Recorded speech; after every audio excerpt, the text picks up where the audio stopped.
Hey everyone, this is Mike. Today again a quick update on the crafting stuff that I talked about back in the preview video for what you can expect on the channel. This is going to be macros for how you can craft the new crafted gear. Now these are my stats I currently have. I am buffed with food, so I'll throw up a picture on screen of my unbuffed stats on my crafter. As you can see, they are fairly okay, I've pentamelded everything, but I think they're pretty alright. Now I am using the blood bouillabaisse, which is the control food. There are a lot of people that have been using craftsmanship food because you do need a fair amount of craftsmanship, and if I didn't have the last 2 meld slots available to me that I still hadn't melded on my gear, then I wouldn't have been able to make it either. Now for the 2 different crafts that we have, of course we have the 35 thingies. I didn't have a macro for this one, but you can basically start out with muscle memory. This has been changed, so it now gives you a buff. Then veneration, which is one of the new skills, and then groundwork, which is also a new skill. And that pretty much gets you almost full, and then you use a careful synthesis, and that will get you your 35 durabilities done. So didn't have a macro for this one, but this is basically what I do because it goes by relatively fast.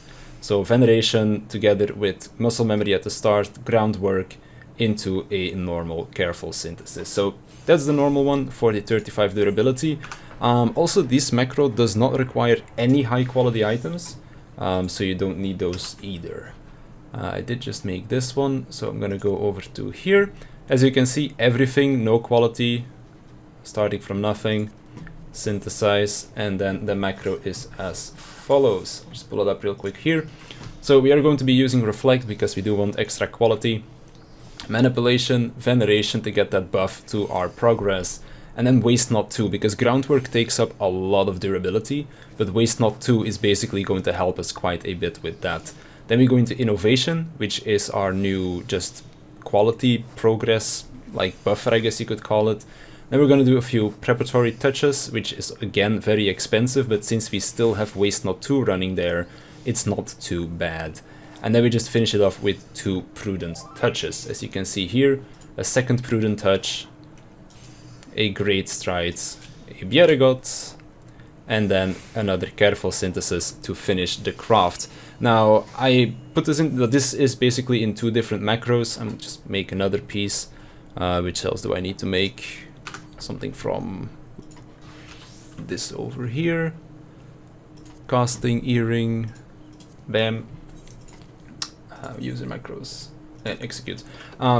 These are the 2 different macros. What I like to do is this second macro, instead of just pressing it for the 4 actions that it does, I like to do it manually, because if you get, for example, a perfect proc or a what's it called, like a pour proc, you know you shouldn't do that bjerregots on the pour, for example. So after you do this prudence and you get a like a perfect proc, I don't recall what it's called, like perfect or fantastic, something like that.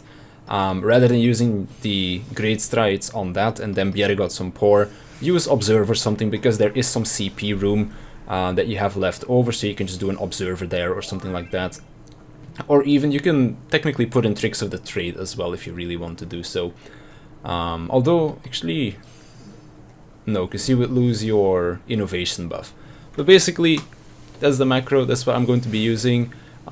Pretty easy to do. You can just high quality everything from no quality, so not really anything special that needs to be done there. So overall I'm pretty happy with it because I'm somebody that likes it when crafting is easy. But those are the macros. That is basically what you should do. I'll leave a text version of the macro in the description as well, so you can just copy and paste it if you want to do that. And yeah, that's gonna be it for this video. I'm gonna hopefully be posting my POV of E5 Savage later tonight when we do finally start raid. But you'll have to still wait a little bit more on that one. So that's gonna be it for this one. Hope it was helpful, and I'll see you in the next one.